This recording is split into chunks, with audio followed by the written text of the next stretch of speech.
Assalamualaikum warahmatullahi wabarakatuh. Kami dari kelompok 5 akan menjelaskan tentang etika dan hukum kesehatan masyarakat.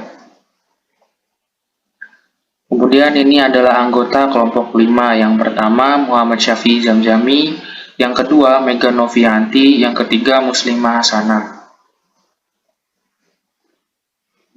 Kemudian ada beberapa topik yang kami akan bahas. Yang pertama, definisi kesehatan masyarakat. Yang kedua, tujuan kesehatan masyarakat. Yang ketiga, ruang lingkup kesehatan masyarakat. Yang keempat, aspek hukum kesehatan masyarakat. Yang kelima, contoh kasus kesehatan masyarakat.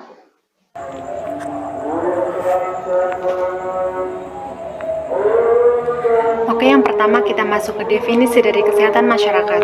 Secara umum, kesehatan merupakan keadaan sejahtera dari badan, jiwa, dan sosial yang memungkinkan setiap orang hidup produktif secara sosial dan ekonomis.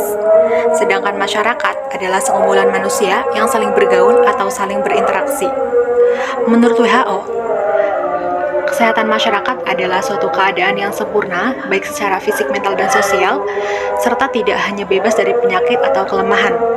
Dan menurut Undang-Undang Nomor 23 Tahun 1992 tentang kesehatan menyatakan bahwa kesehatan adalah keadaan sejahtera dari badan, jiwa, dan sosial yang mungkin hidup produktif secara sosial dan ekonomis.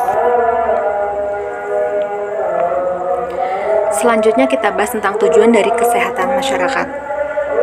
Secara umum, tujuan dari kesehatan masyarakat adalah meningkatkan individu, kelompok, dan masyarakat secara menyeluruh dalam memelihara kesehatan untuk mencapai derajat kesehatan secara mandiri.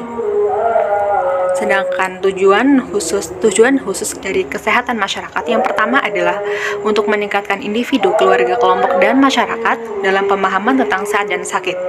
Yang kedua, meningkatkan kemampuan individu, keluarga, kelompok, dan masyarakat dalam mengatasi masalah kesehatan.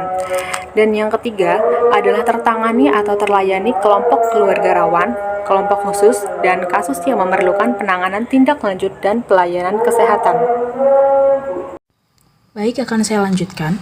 Selanjutnya itu ada ruang lingkup kesehatan masyarakat yang meliputi usaha-usaha promotif, preventif, kuratif, dan rehabilitatif. Yang pertama ada promotif.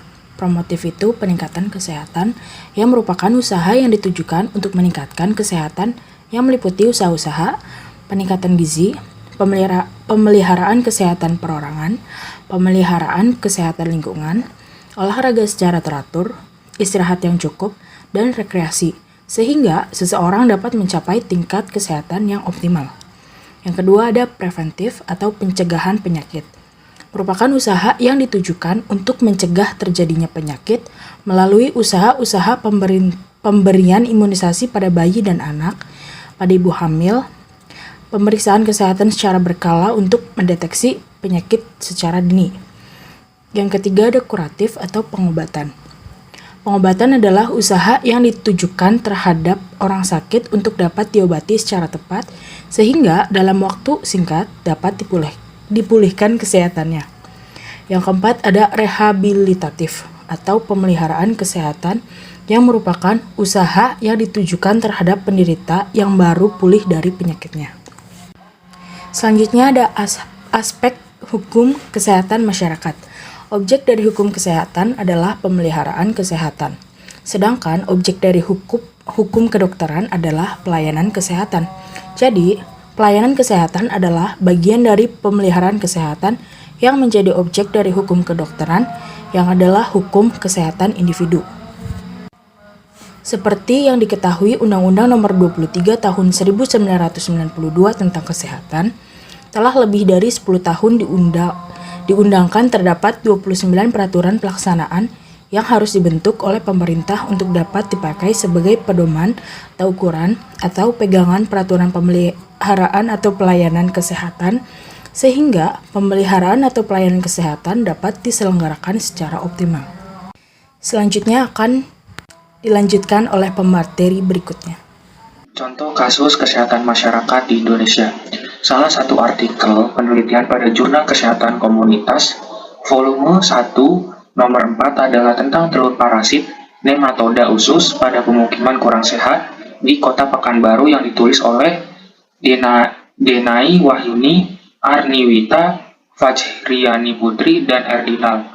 Hasil penelitian didapatkan bahwa sebagian besar rumah, 76,7% di lingkungan pemukiman yang kurang sehat di kota Pekanbaru, mempunyai kondisi drainase yang tergenang. Ditemukan adanya telur dari dua jenis parasit nematoda khusus di tanah di lingkungan pemukiman kurang sehat, yaitu Lambricoides dan Trichiura pada semua drainase. Kondisi lingkungan dengan air yang tergenang juga merupakan risiko untuk terjangkitnya berbagai penyakit akibat lingkungan yang tidak sehat. Salah satunya adalah penyakit demam berdarah dengue. Penelitian yang dilakukan oleh Yasrida Yunita, Mitra, dan Herlina Susmaneli diperoleh hasil bahwa ada hubungan yang signifikan antara perilaku masyarakat dan kondisi lingkungan dengan kejadian DBD. Kebiasaan masyarakat yang menggantung pakaian di rumahnya dan adanya jentik nyamuk pada tempat air tergenang merupakan faktor resiko yang paling dominan berpengaruh terhadap kejadian DBD.